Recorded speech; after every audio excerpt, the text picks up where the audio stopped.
नमस्कार. आधीच पासून लहानपणापासून ऐकत आले स्वयंपाक ही एक कला आहे. काही वेळेला ऐकत आले स्वयंपाक हे एक शास्त्र आहे. आता नवीन ऐकते स्वयंपाक हा मेंदूचा व्यायाम आहे. आता कला कसं असं तुम्ही विचाराल, स्वयंपाक करण्यामध्ये कला की काय? कला म्हणजे बघा त्याच्यामध्ये सादरीकरण येतं की तुम्ही कशा पद्धतीने केल्यानंतर त्याचं प्रेझेंटेशन म्हणतात ना, त्याला छान देताना पूर्ण केल्यानंतर देताना वाढताना ते सादरीकरण असतं. त्याच्यामध्ये सृजनशीलता म्हणजे आहेत त्या वस्तूतून काहीतरी चांगलं बनवायचं, नवीन बनवायचं, ही जी सृजनशीलता, नवीन काहीतरी करायचं, म्हणून हे कला. वेगवेगळ्या मसाल्यांचा वापर कसा करायचा, नुसतं मसाले बरोबर नाही, चव पण यायला पाहिजे, रंग पण यायला पाहिजे. म्हणजे एक कला दृष्टिकोनच झाला ना याच्यामध्ये. कलेचाच तुम्हाला दिसायलाही सुंदर दिसलं पाहिजे, चवीलाही सुंदर यायला पाहिजे, सुगंध जे त्यातनं इतकंच आता वेलची अशी, ह्याला वेलचीच घालायला पाहिजे, ह्याला जायफळच घालायला पाहिजे. हा जो प्रकार असतो ना, तो तुमच्या कलेला वाव देतो. म्हणजे जरासुद्धा, आणि पुन्हा त्याच्यात ते इतकं म्हणजे इतकंच पाहिजे. जरा जास्त झालं की ते त्या अतिवास पण बरा नाही होत. तर तुमच्या कलेला वगैरे तशा दृष्टिकोनातून मिळते. आणि शास्त्र म्हणजे शास्त्रामध्ये बघा, तुम्हाला तुमची रासायनिक प्रक्रिया तुम्हाला बरोबर कळतं की आपण कुठल्या भांड्यामध्ये कुठली गोष्ट करावी. आता सध्या आपण शक्यतो स्टीलच जास्त वापरतो, पण पूर्वी तांब्या पितळेची भांडी असायची. तर कशामध्ये काय रासायनिक प्रक्रिया, तापमानावरचं नियंत्रण,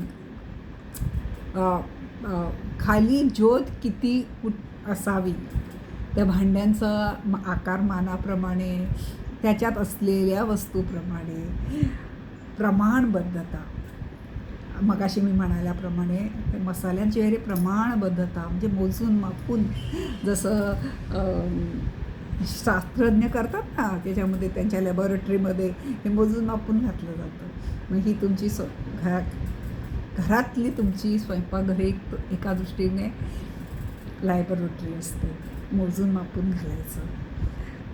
पोषण घरातल्या कर्त्या स्त्रीला माहीत असतं, चवीबरोबर त्या एखाद्या व्यक्तीला हे किती योग्य आहे, किती अयोग्य आहे. घरातल्या प्रत्येकाची चव सांभाळणं, ही तारेवरची कसरत करायचं, हे खरंच तिला मानलं पाहिजे की प्रत्येकाचं व्यवस्थित, लहानातल्या लहान मुलापासून ते वृद्धापर्यंत पोषण व्यवस्थित होईल असा सकस आहार करणं. आणि ते सगळं करत असताना सुरक्षितता पाळणं. म्हणजे स्वतःची तर आहे, अग्नीपासून वगैरे संरक्षण तर आहेच, पण केलेलं अन्नसुद्धा चुकून पॉयझनस होऊ नये, काहीतरी उघडं ठेवू नये, किंवा ठेवल्यावर वाईट होऊ नये.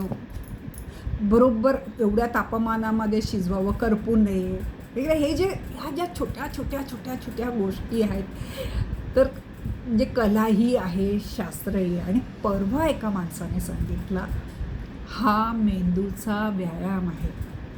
माणसाने नाही मी म्हणणार, डॉक्टरांनी सांगितलं, हा मेंदूचा व्यायाम आहे. आठवड्यातले 5 दिवस तरी कधीतरी रेसिपी बघून करा, कधी रेसिपी न बघता करा.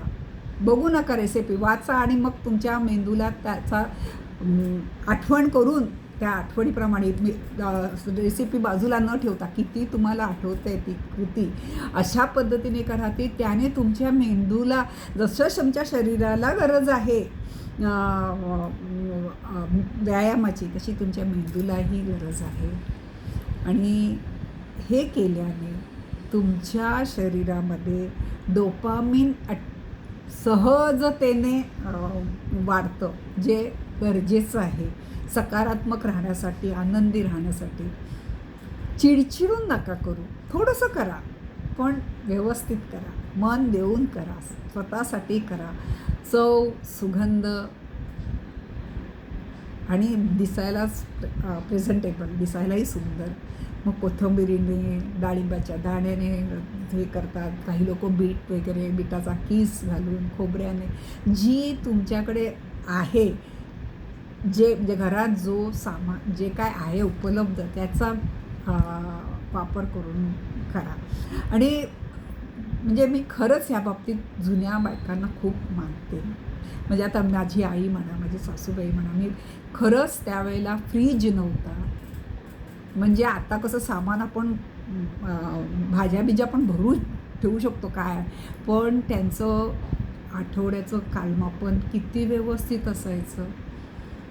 फ्रीज नाही, आताप्रमाणे मिक्सर वगैरे काही नाही, सगळ्या गोष्टीचं. आणि अचानक यायची, फोन वगैरे नसल्यामुळे अचानक माणसं यायची, पण त्यावेळेला अगदी सहज होतं. जितकी तुम्ही प्रेमळ असाल आणि जितकं तुम्हाला तुमच्या हाताला चव असेल तेवढी माणसं तुमच्याकडे जास्त सहजतेने यायची, न सांगता यायची, आग्रहाने यायची, प्रेमाने यायची, की हिच्याकडे गेल्यावर आपली शुभदा शांती होणारच होणार ह्याची त्यांना पूर्णपणे खात्री असायची. ह्या विश्वासाने यायचे ती लोकं, त्या घराला घर पण द्यायचे. आता नोकरीमुळे म्हणा, काही असेल, नाही जमत, पण तरीसुद्धा घरातल्या घरात काही गोष्टी कराच करा असं त्या डॉक्टरचं मत आहे.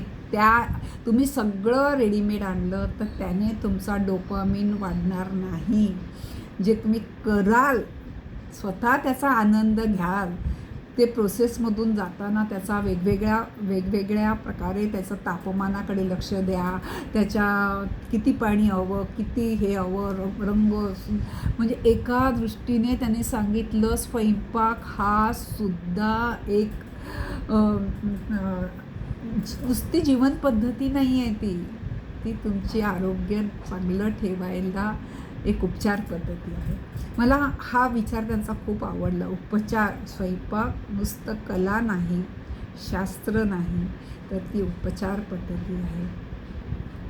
तर थोडंसं त्या दृष्टीने स्वयंपाकघरात आपण प्रवेश केला, आपल्या आरोग्यासाठी, आपल्या कुटुंबाच्या लोकांच्या आरोग्यासाठी, आणि आनंदाने जे काही 2 पदार्थ करू, आनंदाने केले तर कुटुंबाचं, आपलं आरोग्य चांगलं राहील.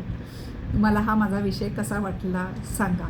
ह्या विषयाचं मी पुढे अजून 2-3 वेगवेगळ्या कोनातून बोलणार आहे. तुम्ही जर ह्याला छान प्रतिसाद दिला तर मला खूप आवडेल त्या विषयावर बोलायला. तुम्ही माझा ऐकता त्याबद्दल मी खूप आभारी आहे.